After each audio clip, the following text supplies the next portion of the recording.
France Bleu Normandie. L'invité France Bleu avec nous en ligne ce matin, Michel Legorju, Nathalie Goulet, sénatrice centriste de l'Orne. Nathalie Goulet, bonjour. Bonjour. Merci d'être avec nous en direct ce matin. D'abord, une réaction sur l'acte 5 de ce week-end. Est-ce que vous avez, vous aussi, le sentiment que le mouvement des Gilets jaunes est en train de s'essouffler ? Oui, enfin, d'abord, il y a eu beaucoup d'annonces. Donc je pense que c'est de nature à apaiser un peu les Gilets jaunes. Et puis d'autre part, les fêtes approchent et je pense qu'il y a effectivement un mouvement qui s'affaiblit un peu. Mais les revendications demeurent.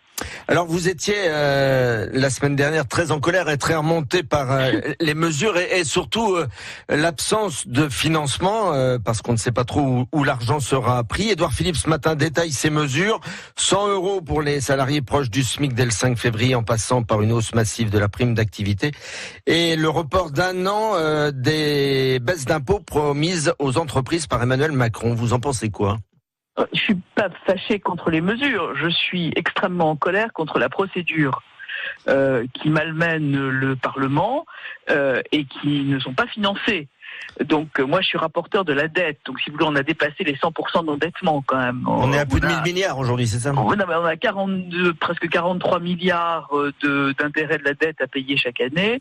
On va dépasser largement le plafond des 3% par Bruxelles et en même temps on fait pas assez la chasse ni à la fraude fiscale ni à la fraude sociale et en même temps on est en train de nous expliquer qu'on va faire des référendums d'initiative citoyenne alors qu'on est un foutu incapable d'écouter les territoires quand on fait des réformes. Bon, d'ailleurs, à propos de ce RIC, ce référendum d'initiative citoyenne dont Édouard Philippe accepte éventuellement le principe d'un débat, vous dites ce sont des gilets jaunes qui demandent le RIC alors que ce sont pour certains, en tout cas ils l'avouent, beaucoup d'entre eux qui ne votent pas. Oui, non, ça c'est pas incompatible. Bon, peut-être qu'ils votent pas parce qu'ils n'ont pas envie de voter dans un système normal. Peut-être qu'ils seront plus motivés par des référendums. Mais enfin, encore faut-il que le référendum et la façon dont les gens vont voter soit conforme à la question et soit pas à chaque fois une remise en cause de la politique gouvernementale des uns ou des autres. Enfin, je veux dire, c'est pas une variable d'ajustement de la mauvaise humeur le référendum. Hein.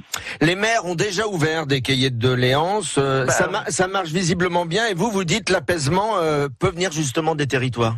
Bon, on les a pas entendus depuis tellement longtemps, les territoires. Enfin, il faut dire que la loi NOTRe s'est faite au forceps. Les petites intercos qui marchaient bien, il fallait faire plus gros, elles sont noyées dans une masse où personne n'y comprend rien et elles n'ont plus le droit d'ouvrir la bouche. Vous allez voir au municipal le nombre de maires qui vont pas se représenter parce qu'ils servent plus à rien et parce qu'ils ont été complètement négligés. Enfin, ça c'est vraiment c'est la base des élus de territoire de connaître cet état des lieux, hein, qui est quand même très très très très déplaisant. Alors justement, vous êtes dans un territoire rural, département de l'Orne. Est-ce qu'il y a 2 ou 3 choses qui seraient possibles de mettre en place rapidement et qui coûteraient pas forcément beaucoup d'argent puisque vous parliez de budget tout à l'heure? Écoutez, je crois que dans l'état dans lequel est le territoire, en ce qui concerne l'organisation territoriale, je crois que le mal est fait. Le découpage, il est fait. Le ministre de la Cohésion territoriale, mon excellente camarade Jacqueline Gouraud, a expliqué qu'on ne toucherait pas à la loi NOTRe. On va pas redéléguer des compétences alors qu'on a tout centralisé. Non, je crois que d'un point de vue institutionnel, pour l'instant, il faut surtout que les choses se pacifient et puis éventuellement voir à l'intérieur des intercommunalités comment on peut redonner de la voix aux petites communes qui en sont privées. Il y a des endroits où la gouvernance est excellente, comme à Flers par exemple, où on n'a jamais ce type de problème, et puis on a d'autres endroits dans le département où c'est beaucoup moins bien. Alors Nathalie Goulet, vous avez un cheval de bataille, c'est la fraude fiscale. Et dans le collimateur, l'INSEE, expliquez-nous. Alors, c'est une longue histoire. Je mène ce combat avec un juge qui s'occupe beaucoup de fraude, qui s'appelle Charles Pratt. Il y a 1 800 000 faux numéros d'INSEE, qui sont 1 800 000 fois Sésame paye-moi, parce que quand vous êtes né à l'étranger et que vous demandez votre numéro d'immatriculation, vous pouvez être un Français né à l'étranger, on est né de quelque part, hein, on n'est pas forcément quelqu'un d'étranger, mais vous avez un numéro qui est accordé sur la base de documents qui sont dématérialisés. Donc vous avez une fraude documentaire absolument énorme. Vous avez 1 800 000 faux numéros qui vous donnent 1 800 000 fois un numéro de sécu, donc 1 800 000 fois Sésame paye-moi. Et la dernière expertise des services, c'est 14 milliards de fraude. Donc le plan Macron-Philippe il sera largement financé. Largement financé. Puisqu'on l'estime à 10 milliards. Oui, donc il sera largement financé, ne serait-ce que sur la fraude documentaire. Si vous voulez, avant d'aller chercher midi à 14h, il faut commencer à faire rentrer l'argent qui est dehors, à la faire rentrer dedans. Le conseil départemental de l'Orne a embauché 2 personnes, je crois, cette année, pour surveiller la fraude aux prestations sociales.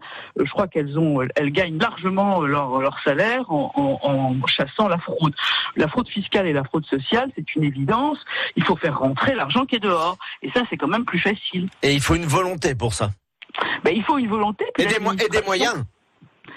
Oui, et puis, si vous voulez, quand le ministre des Comptes Publics nous explique qu'il va faire de la fraude fiscale et son cheval de bataille, et qu'en même temps il réduit les effectifs, je vois pas très bien comment on va faire.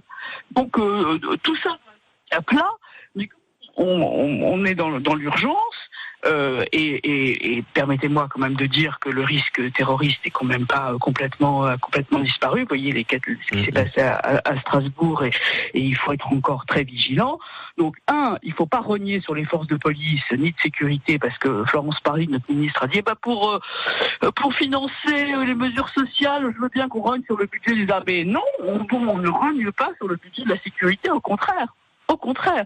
Donc, si vous voulez, il va falloir quand même qu'on prenne des mesures très très fortes contre la fraude fiscale et la fraude sociale. Je pense que c'est le seul moyen de s'en sortir. Merci beaucoup Nathalie Goulet. Bonne journée à vous. Bonne journée. Merci. Interview à retrouver sur francebleu.fr. France Bleu.